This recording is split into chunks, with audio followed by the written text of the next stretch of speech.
Ingresse em 2018 no UniRN, o único centro universitário do RN a conquistar o IGC4 pela 6ª vez. Estude em uma instituição idealizada e administrada por educadores com 83% de empregabilidade e altos índices de aprovação na OAB. Ingresse com a nota do Enem ou agende sua prova no unirn.edu.br. No UniRN, qualidade não é novidade, é o nosso padrão.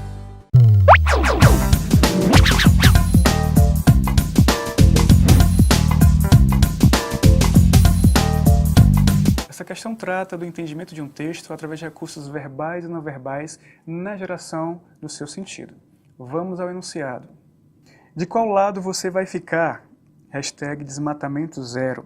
Faça a sua parte. Com o interesse de persuadir o leitor, o autor da peça publicitária busca levá-lo a conscientizar-se sobre a importância do desenvolvimento de seu papel cidadão. B. Refletir sobre os principais culpados pelo desmatamento na América Latina. C. Considerar-se um elemento desimportante na luta contra o desmatamento. D. Munir-se de argumentos que apontem quão falhas e superficiais são as campanhas virtuais. E. Defender-se das intempéries provocadas pelos problemas derivados do desmatamento. Como o texto todo já aborda um questionamento de que lado você vai ficar, e a partir disso propõe uma ação, faça a sua parte, deixa claro nesse imperativo a necessidade da ação de um cidadão, de uma pessoa que está lendo aquele cartaz, né? E que a partir disso faça parte desse desmatamento zero proposto pela hashtag. Então, como esse enunciado deixa bem claro, o item correto é o item A. Conscientizar-se sobre a importância do desenvolvimento de seu papel cidadão. Essa questão trata sobre o aspecto do convencimento produzido em um texto e de suas informações. Vamos ao enunciado. Seja um doador voluntário de medula óssea.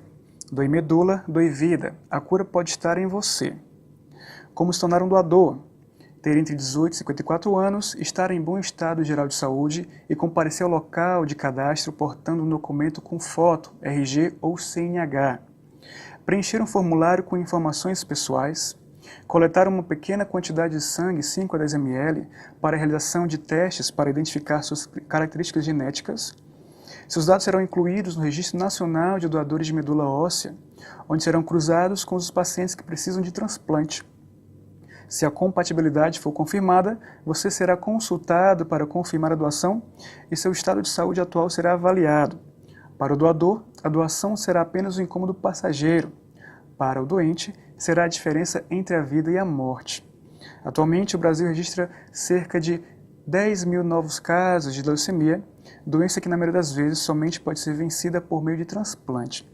Para mais informações, procure o Hemocentro mais próximo ou acesse hemocentro.rs.gov.br. No texto acima são empregadas predominantemente estratégias argumentativas que, como percebemos no texto, há uma campanha quanto à efetivação da doação de medula e as informações relacionadas a essa doação. Então, toda a informação baseada na compreensão da ação, de quais seriam os requisitos, deixa claro que o item correto é o item C. Orientam o leitor a respeito de como este poderá tornar-se um doador de medula óssea. Essa questão trata sobre fenômenos linguísticos, especificamente que se denota como internetês. Através da charge, se compreende o uso dele e, em seguida, se trabalha o seu enunciado. Vamos à charge. O que você achou da reforma ortográfica? Nem sei nada. Nada a ver comigo? Passa o link para eu googar aqui. Com base na leitura da tirinha, podemos identificar o internetês como? Vamos analisar a charge e como se trabalha, né, a fala dos balões, as figurinhas, e a partir disso trabalhar a compreensão do que seria o internetês.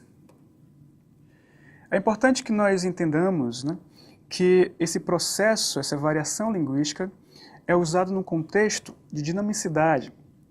Isso deixa claro a abreviação, o uso de abreviações, no que você achou, né?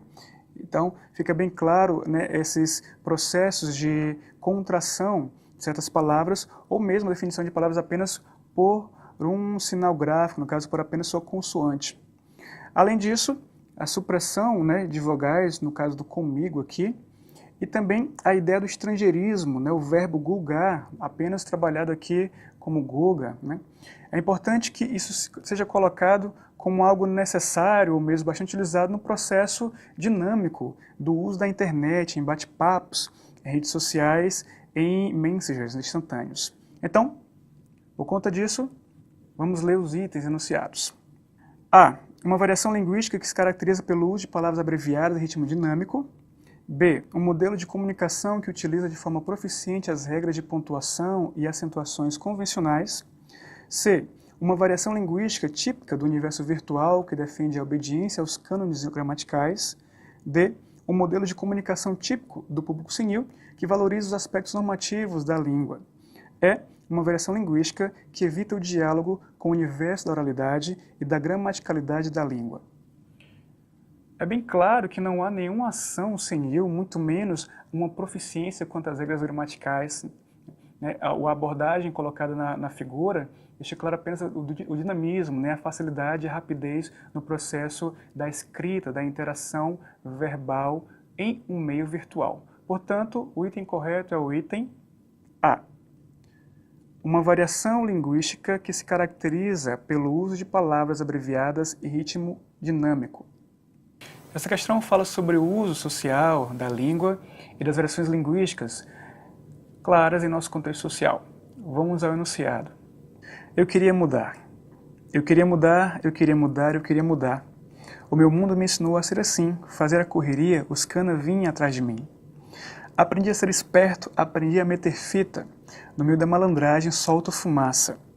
Cresci numa quebrada onde não pode dar mole, onde amigo e confiança com certeza não há. Eu queria mudar, eu queria mudar, eu queria mudar. O meu mundo me ensinou a ser assim, fazer a correria, os cana vinham atrás de mim. Analisando a música, nota-se uma presença recorrente de expressões linguísticas específicas que marcam uma forma de variação linguística do tipo A.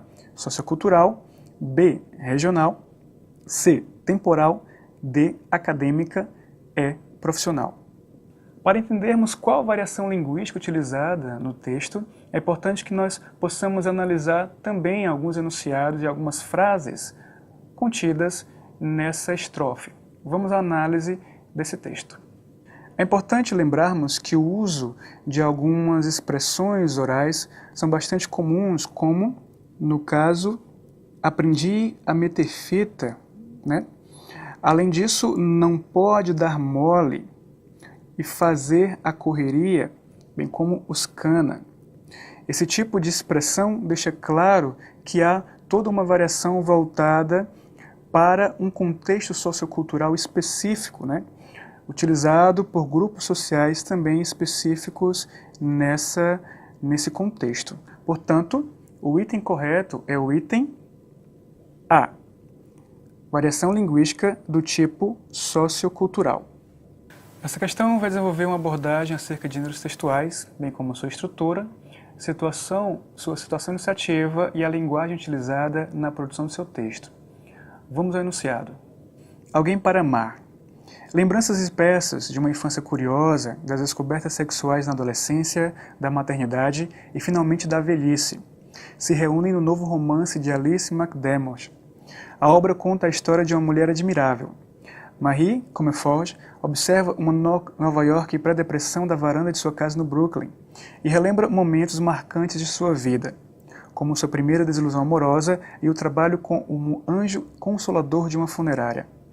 O breve e delicado período em que seu irmão se dedicou ao sacerdócio, seu casamento feliz e o nascimento dos filhos. A obra acaba por compor um retrato universal de diferentes mulheres em diferentes épocas. O texto apresentado é uma sinopse.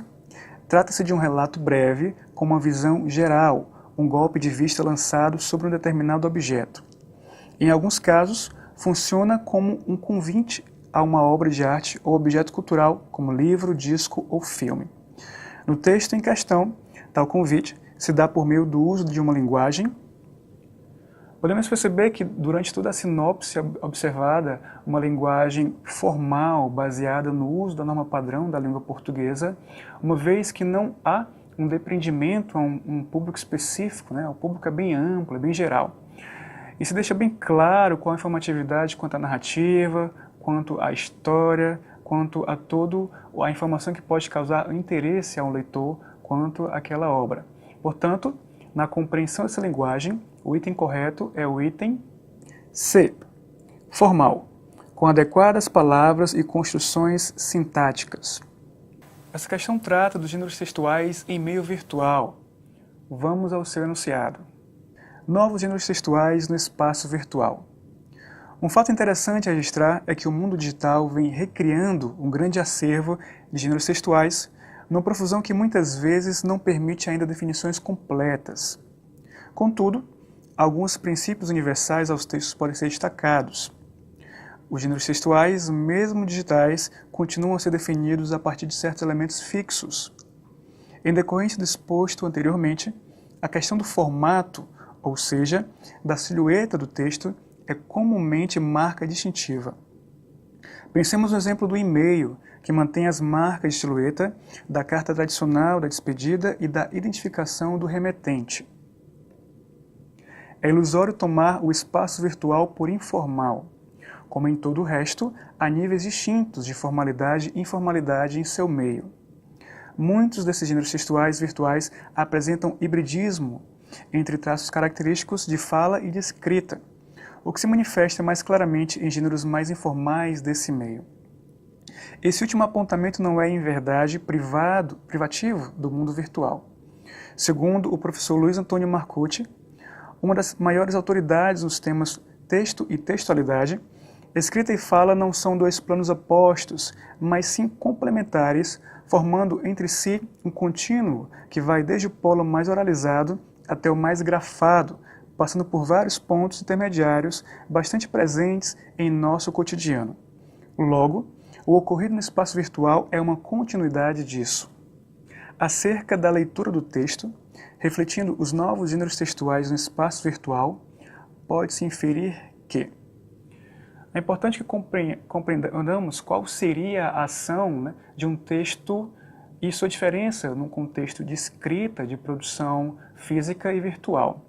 Logo no início da argumentação do texto, se coloca a ideia de as formas fixas ainda não serem muito complementares, mas que o texto, ainda virtual, se prefere e se coloca num contexto de silhuetas, ou seja, o que seria a estrutura composicional. Exemplo disso é o próprio e-mail, que tem sua estrutura muito baseada na carta.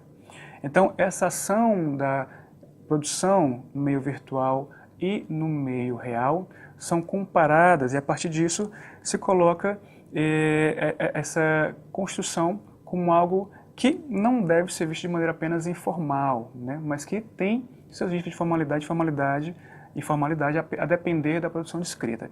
Então, a partir dessa compreensão, podemos inferir que o item correto é o item A.